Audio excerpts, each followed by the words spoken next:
Buenos días, queridos hermanos, amigos. Les invito a que tomen asiento, allí donde se encontraban ubicados, o si quieren aquí unas sillitas más adelante también hay espacio. Qué bueno es poder reunirnos en la mañana de este día y poder compartir una porción de la palabra.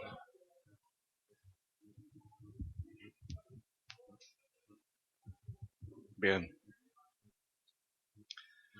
estoy cada vez más convencido que, como siempre, en la época actual de nuestra humanidad, hay un fuerte llamado para los creyentes.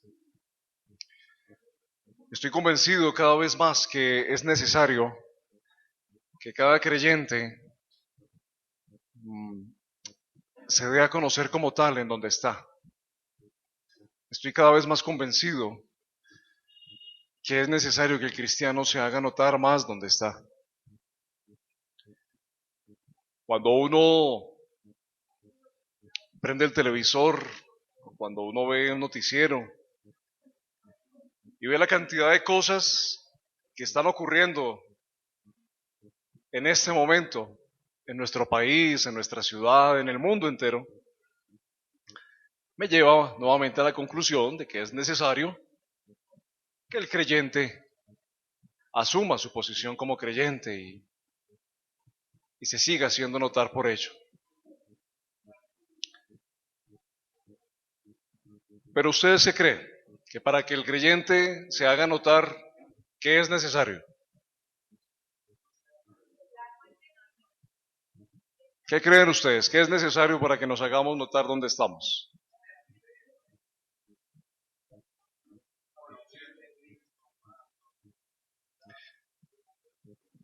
En la historia de la humanidad ha habido varias personas que se han reconocido por ser sabias, ¿no?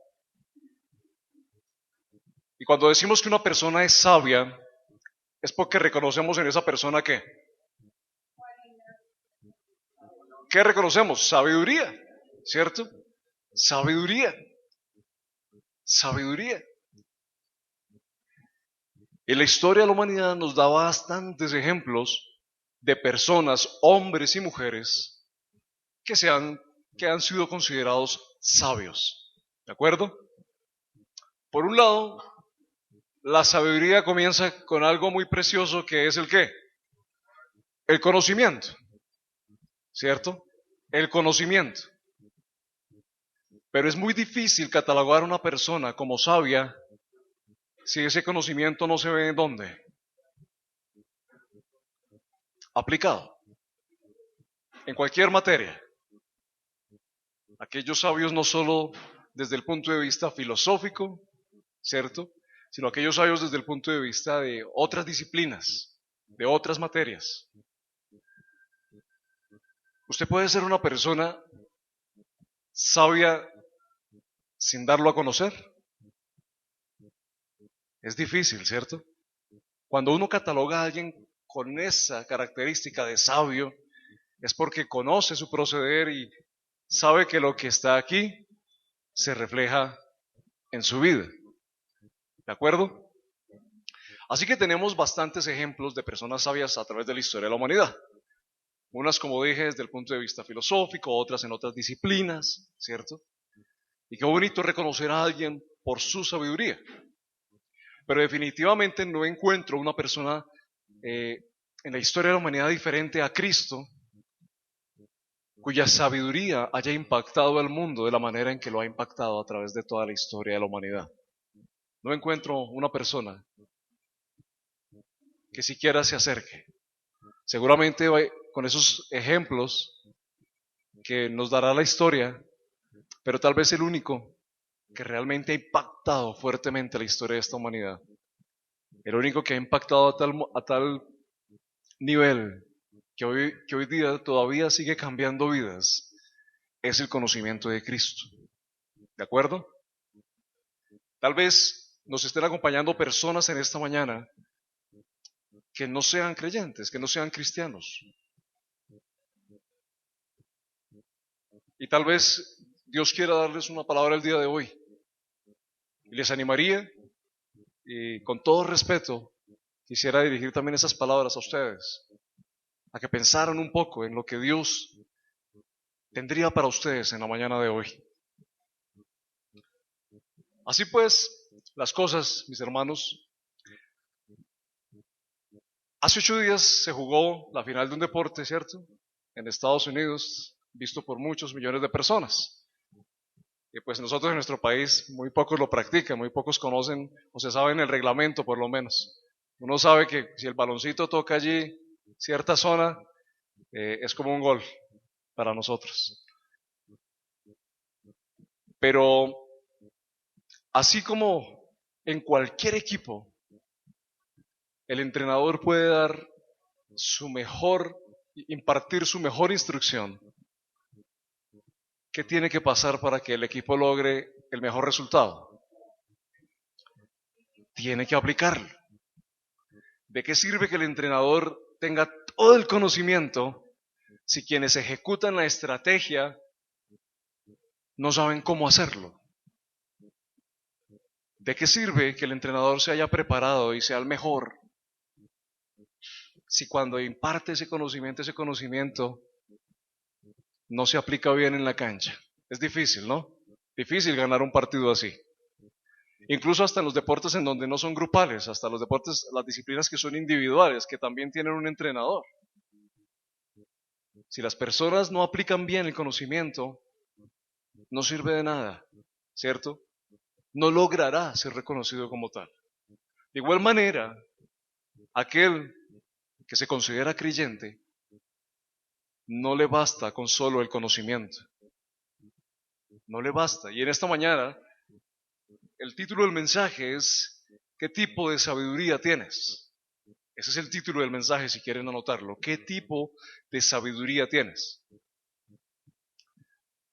Quiero que me acompañen en el Nuevo Testamento, la carta de Santiago, escrita por el apóstol Santiago, y creo que toda esta carta está escrita de una manera demasiado práctica. Nos da bastantes ejemplos de cómo esa sabiduría de Cristo debe ser puesta en práctica. Y allí en el en el capítulo 3, vamos a leer a partir del versículo 13. Nos dice así: ¿quién es sabio y entendido entre vosotros? Muestre por la buena conducta sus obras en sabia mansedumbre. Pero si tenéis celos amargos y contención en vuestro corazón, no os jactéis, ni mintáis contra la verdad. Porque esta sabiduría no es la que desciende de lo alto, sino terrenal, animal, diabólica. Porque donde hay celos y contención, allí hay perturbación y toda obra perfecta. Pero la sabiduría que es de lo alto es primeramente pura, después pacífica, amable, benigna, llena de misericordia y de buenos frutos, sin incertidumbre ni hipocresía. Y el fruto de justicia se siembra en paz para aquellos que hacen la paz. Vamos a dejarlo allí. Comienzan estos versículos allí, Santiago, haciendo una pregunta. Y si bien el capítulo, versículos atrás, comienza hablando también esos versículos acerca de aquellos a quienes Dios les ha permitido enseñar a otros, y viene con el primer versículo dice: hermanos míos, no os hagáis maestros muchos de vosotros, sabiendo que recibiremos mayor condenación, dando a entender la responsabilidad de aquella persona que tiene la oportunidad de enseñar a otros, a otro grupo de personas. Es una responsabilidad muy grande. Y viene hablando bajo esas palabras, bajo ese marco, bajo ese contexto. Llega allí al versículo 13, después de hablar de la lengua y de lo dañino que puede ser la lengua, y cómo con nuestra propia boca alabamos a Dios y después con nuestra propia boca estamos hablando en contra de un hermano, ¿cierto? Y que eso no puede ser así. Y después de hablar de estas cosas, llega al versículo 13 Y allí podemos encontrar y extractar también cosas para nosotros en nuestra vida como cristianos. Si hiciéramos esta misma pregunta, ¿quién pudiera levantar su mano? Diciendo sí. ¿Quién es sabio y entendido entre vosotros? ¿Quién pudiera levantar su mano? Pero si yo les pregunto, ¿quién tiene bastante conocimiento de la Biblia? ¿Quién puede levantar su mano? ¿Tampoco? Bueno, entonces un conocimiento un poco más chiquito que bastante. Bueno, ya se levantó una aquí. Bueno, ¿quién tiene algo de conocimiento de la Biblia? Algo. Bueno, ya. Tienen que animarme un poco para levantar las manos. En algo conocemos la Biblia, ¿cierto? En algo la conocemos, gracias a Dios. Sin embargo, Santiago comienza preguntando, bueno, entonces, ¿quién es sabio y quién es entendido dentro de ustedes? Si es así, sigue diciendo el versículo, ¿qué debiera pasar con su vida? Muestre por la buena conducta sus qué. Ok, me gusta la palabra muestre, demuestre. No podemos caer en el error, mis queridos hermanos, de creer que nuestra sabiduría o la sabiduría que da Dios es únicamente en cuanto a lo que conozcamos o a los versículos que nos sepamos de la Biblia. Bien lo está explicando aquí este versículo. Si alguien se cree sabio, muéstrelo por su buena conducta. Muéstrelo por su buena conducta, a través de las obras que hace, a través de cómo vive, de cómo habla, de cómo trata a los demás. Y ese trato a los demás no es únicamente aquí a los hermanos de la iglesia, ¿cierto? A la familia, no, es con todo el mundo. Ahí es donde se demuestra, ahí es donde demostramos qué clase de sabiduría tenemos. Y cuando dice el versículo que entonces demuéstrelo con buena conducta, con su buena conducta, en otras palabras quiere decir, muéstrelo llevando una vida honesta. Muéstrelo llevando una vida honesta. La sabiduría no es algo que se oye, es algo que ¿qué? Que se ve. En ocasiones es muy bonito escuchar a personas que se expresan muy bien, que tienen un gran conocimiento de algún tema, ¿cierto? Y que lo saben exponer. Pero es más bonito ver que esa misma persona tiene una vida que respalde lo que dice, ¿cierto? Eso es mucho más bonito. Y a eso es a lo que nos llaman aquí estos versículos, a vivir nuestra vida cristiana de una manera honesta. La sabiduría, al igual que el equipo que demuestra todo lo trabajado durante la semana, ¿cierto? Cuando llega el día del partido oficial, demuestra lo que se practicó durante la semana. Pasa algo similar con la sabiduría de Dios. ¿Dónde demostramos nosotros que somos sabios? Que tenemos sabiduría de Dios. Bueno, en la vida diaria, ¿cierto? No podemos ser o comportarnos de una manera sabia únicamente ciertos días a la semana, ¿no? En la vida diaria, desde que nos levantamos, desde cómo nos referimos a los demás, desde lo que pensamos y cómo lo expresamos, ahí estás demostrando la sabiduría que tú tienes. Ahí estamos demostrando qué es lo que hay realmente en la mente y en el corazón. Ahí demostramos, mis queridos hermanos y amigos, realmente qué es lo que conocemos de Dios. ¿De acuerdo? Si yo vengo y les hablo de una gran cantidad de versículos, y dice, oh, este hermano, ¿cómo sabe de versículos? ¿Cómo se los aprendió? ¿Cómo se los...? Pero definitivamente mi vida es un desastre. Pues no, muy lejos de tener la sabiduría, de practicar la sabiduría de Dios. ¿De acuerdo? Así que el mismo versículo, allí el versículo 13 nos dice que no solo lo muestre por su buena conducta, sino que termina diciendo el versículo 13 que debe ser ¿cómo? En sabia Mansedumbre. O sea que hay algo que caracteriza o que debe caracterizar el ejercicio de la sabiduría de Dios. Y es la mansedumbre, la humildad en lo que haces y en lo que dices. Eso es lo que debe caracterizar nuestra vida como creyentes. Ahora, este solo versículo nos plantea un desafío muy grande a los que creemos en Dios, a los que ya le hemos entregado nuestra vida a Él. Y el desafío es inmenso. Y estos versículos hablan de dos tipos de sabiduría. Una que viene de Dios y otra que es de este mundo. Dice ese versículo que es terrenal. Y aún llega con una palabra más fuerte, que es diabólica. O sea, no, es ese tipo de sabiduría que no tiene nada que ver con la voluntad de Dios. Dice el versículo 14, pero si tenéis celos amargos y contención en vuestro corazón, no os jactéis ni mintáis contra la verdad, porque esta sabiduría no es la que desciende de lo alto, sino terrenal, animal, diabólica. Detengámonos un poco ahí. ¿Cuáles podríamos colocar como características de la sabiduría que no viene de Dios? Según estos versículos. ¿Cuándo hay qué? Versículo 14.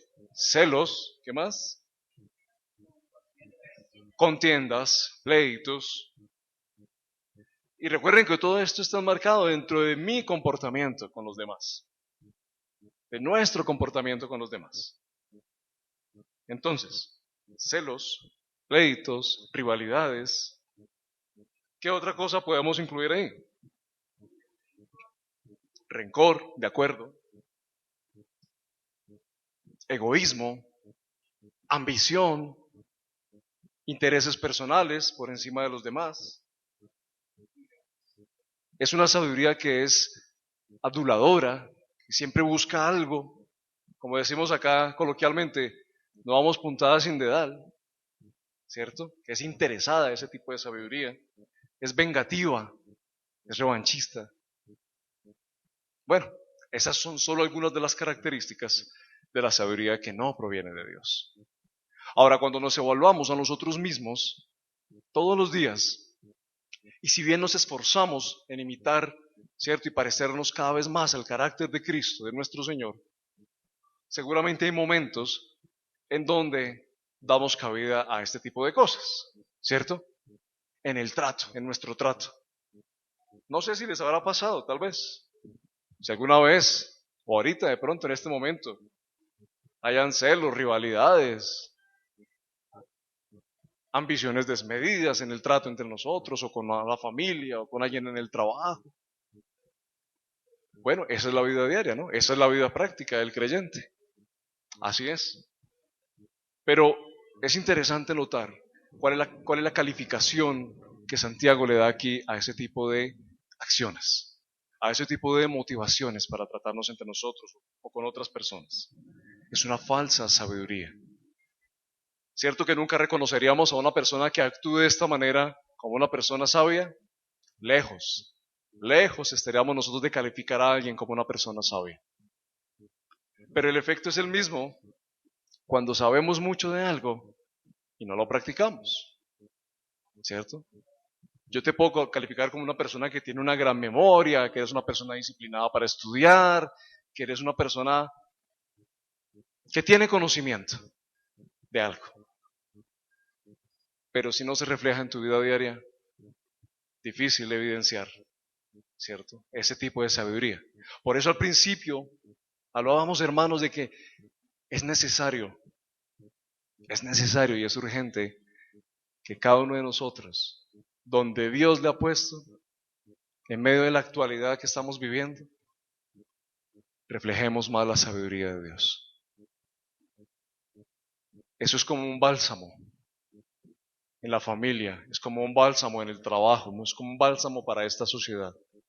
Cuando alguien se comporta de acuerdo a los parámetros de Dios, es un bálsamo. Porque evitamos contiendas, porque evitamos rivalidades, porque evitamos ser egoístas, evitamos pensar solo en nosotros.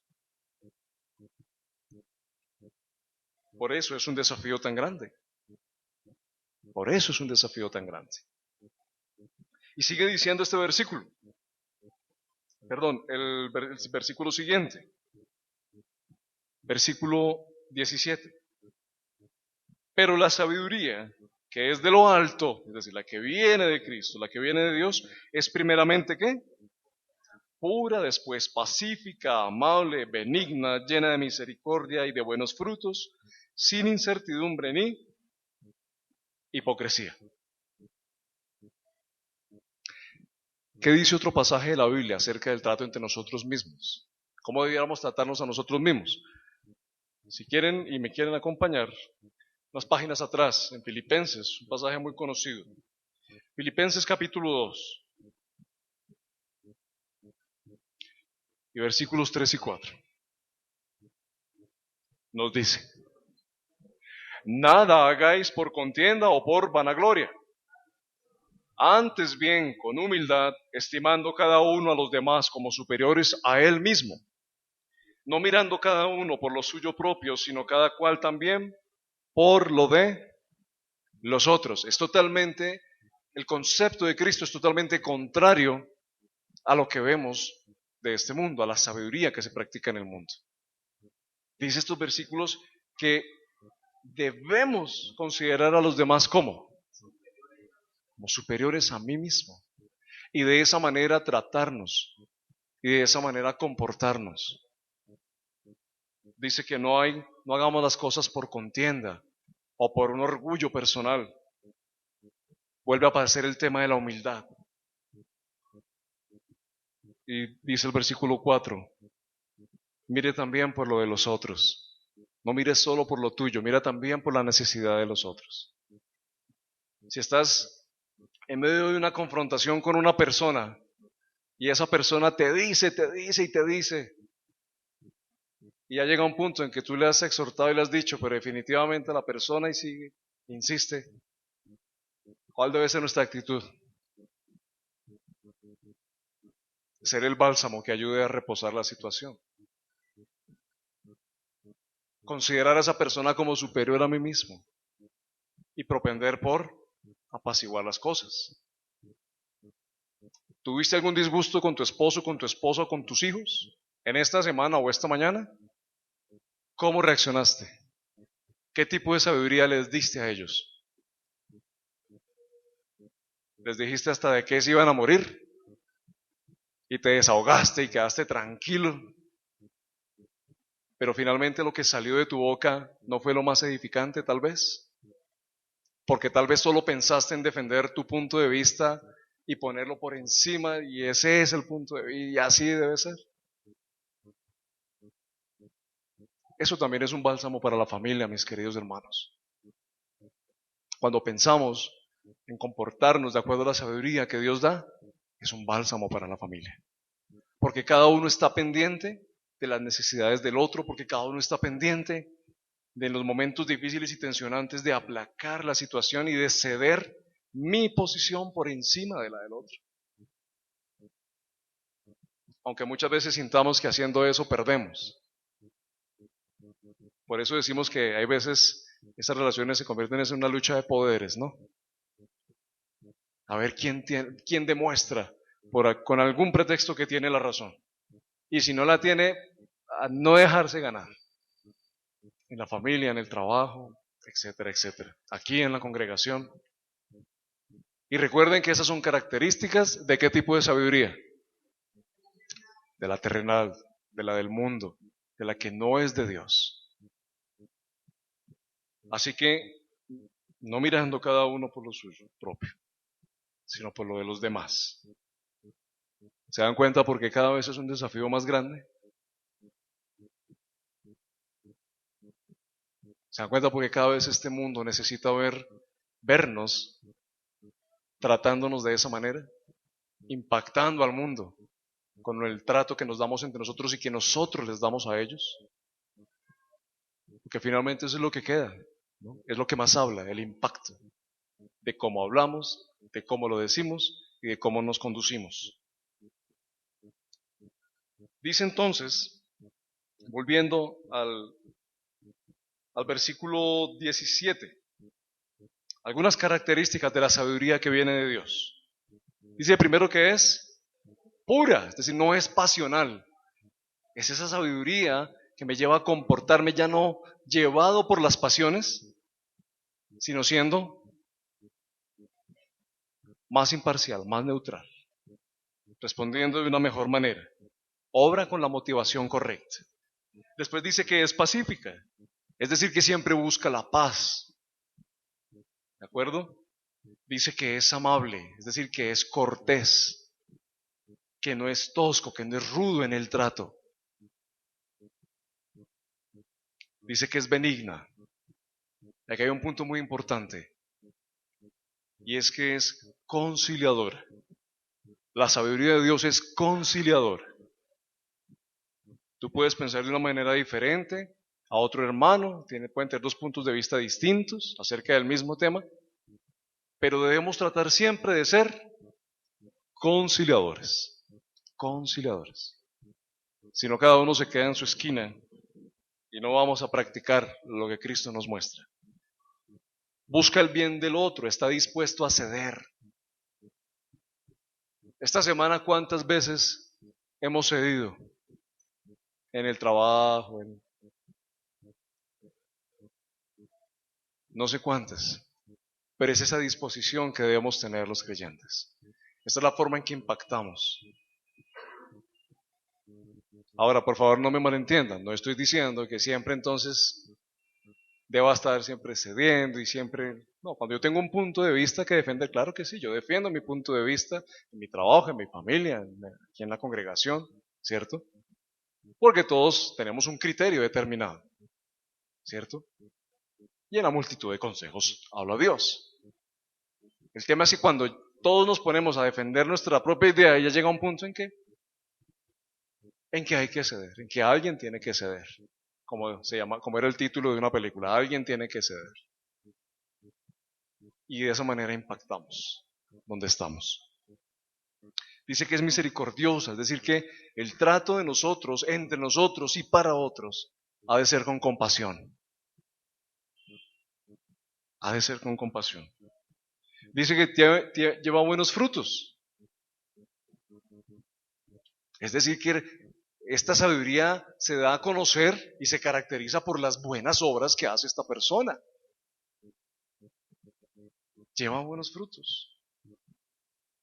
Es una sabiduría que no genera incertidumbre, es imparcial. Y es una sabiduría sin hipocresía. Es decir, que está buscando siempre complacer a Dios y no a los hombres. Es una sabiduría y es una forma de conducirme sin hipocresía. Y es por eso que esta sabiduría solo puede provenir de Cristo. Es una sabiduría que no es terrenal.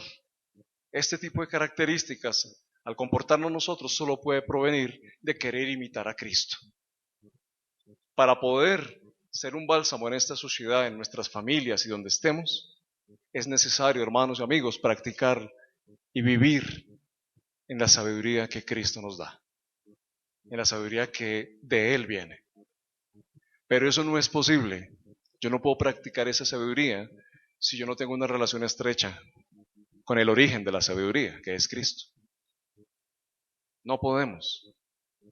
Van a ser esfuerzos tal vez inútiles muchas veces de querer comportarnos y adecuar ciertos comportamientos a nuestra propia vida, intentando nosotros mismos comportarnos así. Pero si Cristo, si no viene de Cristo, de una relación estrecha, íntima con Él, tal vez va a ser inútil. Tal vez te estarás o me estaré esforzando en vano. Mientras más obedezcamos a Cristo, más nos pareceremos a Él. La sabiduría de Cristo es sencillamente Cristo viviendo en mí. ¿De acuerdo?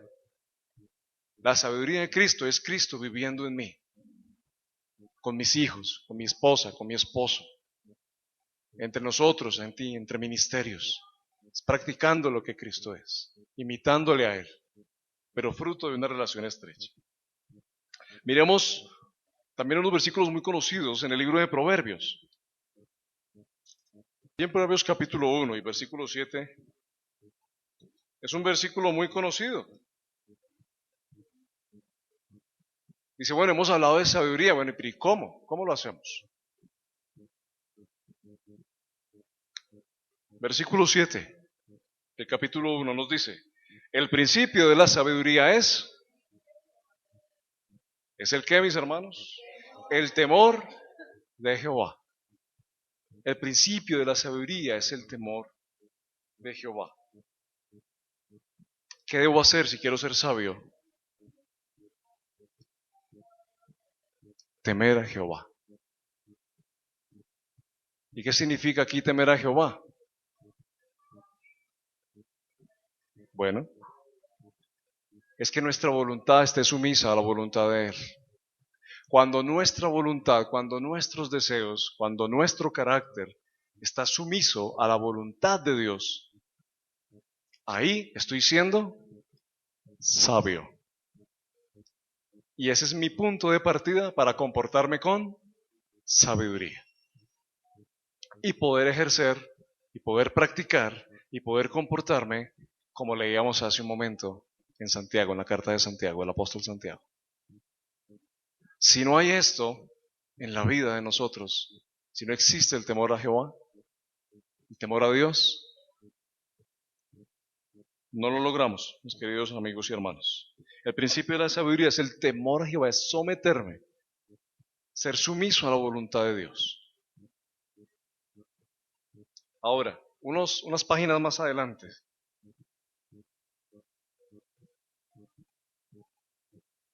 capítulo 4.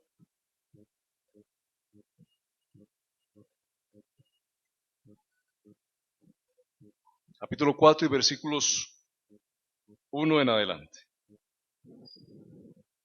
Allí en Proverbios nos dice, oíd, hijos, la enseñanza de un padre, y estad atentos para que conozcáis cordura, porque os doy buena ¿qué? Esta es buena enseñanza. Estos versículos. Dice, no desamparéis mi ley, porque yo también fui hijo de mi padre, delicado y único delante de mi madre. Y él me enseñaba y me decía, retenga tu corazón mis razones, guarda mis mandamientos y vivirás. ¿Adquiere qué? Sabiduría. ¿Adquiere qué? Inteligencia. No te olvides ni te apartes de las razones de mi boca. No la dejes y ella te guardará. Ámala y te conservará. Versículo 7. Sabiduría. Ante todo adquiere sabiduría. Y sobre todas tus posesiones adquiere inteligencia. Engrandécela y ella te engrandecerá. Ella te honrará cuando tú la hayas abrazado. Adorno de gracia dará a tu cabeza. Corona de hermosura te entregará. Qué lindos versículos, ¿no? La exhortación allí es adquirir sabiduría. Sabiduría, somete tu voluntad a la voluntad de Dios. Podríamos resumir esta enseñanza en esa frase. Somete tu voluntad a la voluntad de Dios para que puedas practicar la verdadera sabiduría. Vuelvo a preguntarles, queridos hermanos, ¿qué tipo de sabiduría tienes? ¿Qué tipo de sabiduría estás practicando hoy en día? ¿La sabiduría que nos enseña el mundo? ¿La terrenal? ¿O la sabiduría que viene de Dios? Piensa por un momento en tu familia, tus hijos, aquí entre nosotros mismos, tu trabajo, en tu estudio, y trata de responderte ahí en tu puesto. ¿Qué tipo de sabiduría estás dando? Y que el Señor nos ayude a todos nosotros a comportarnos en este mundo como ese bálsamo que necesita. Por un lado predicando su palabra, pero también por el otro impactando con nuestro comportamiento, con nuestras palabras. Por eso el desafío es tan grande, hermanos. Por eso el desafío es tan grande. A vivir en un mundo contrario a Dios, bajo la sumisión a Él. Por eso el desafío es tan grande. Ya depende de cada uno de nosotros y de quién quiere aceptar el desafío. ¿Quién quiere realmente jugársela y vivir con una vida sumisa a la voluntad de Dios? Y para aquellos a quienes tal vez no han entregado su corazón y su vida a Cristo, quiero dejarles estas palabras. Si quieres vivir una vida sabia, como la hemos descrito acá, pues es necesario que reconozcas a Cristo como el Señor y Salvador de tu vida. Él es el origen de la verdadera sabiduría. Si no le has recibido, te invito a que consideres recibirlo el día de hoy, para que permitas que tu corazón comience a ser renovado, comience a ser restaurado, y también puedas impactar los lugares por donde vayas, por donde Dios te lleve, para que puedas impactar la familia que tienes en este momento. Vamos a orar. Padre, muchas gracias, porque la sabiduría real y verdadera proviene de ti. Muchas gracias porque aún en los momentos difíciles, aún en los momentos de tensión en donde tal vez nos hemos dejado llevar por otro tipo de reacciones no propias de aquel que te conoce a ti, aún así tú nos has soportado, nos has sostenido y tú has sanado los corazones entre nosotros. Muchas gracias porque tu ejemplo cuando estuviste en esta tierra fue dar y dar sabiduría, mostrar la sabiduría tuya, con firmeza, con amor, pensando en el otro. Y también fue el camino por el cual impactaste la vida de toda una humanidad, Señor. Muchas gracias por permitirnos tener estos pensamientos en esta mañana. Muchas gracias porque seguramente en aquellos que todavía están acercándose a ti, te pedimos, Señor, humildemente que les permitas un entendimiento claro para que ellos puedan disfrutar de estar de tu lado y ya no del lado del mundo. Y aquellos que ya hemos creído en ti, te suplicamos, Señor, también que nos ayudes a seguir esforzándonos en ti, a someternos a ti y a comportarnos como tú nos has enseñado, ejerciendo de esa manera la verdadera sabiduría que proviene, Señor, de ti. Muchas gracias y también te pedimos que sea un momento tal vez de restaurar en nuestras familias, tal vez de restaurar situaciones y relaciones rotas debido a cómo nos comportamos. Ayúdanos a pensar en el otro más que en nosotros mismos. Muchas gracias por tu palabra, por la claridad que encontramos en ella y suplicamos, Señor, tu bendición para este comienzo de semana. Ayúdanos en 8 días a encontrarnos y a pensar nuevamente, a meditar nuevamente en tu palabra y en lo que has hecho a través de ella durante esta semana en nosotros. Agradecemos por escucharnos y en tus manos está esta tarde, Señor. En tu nombre, amén.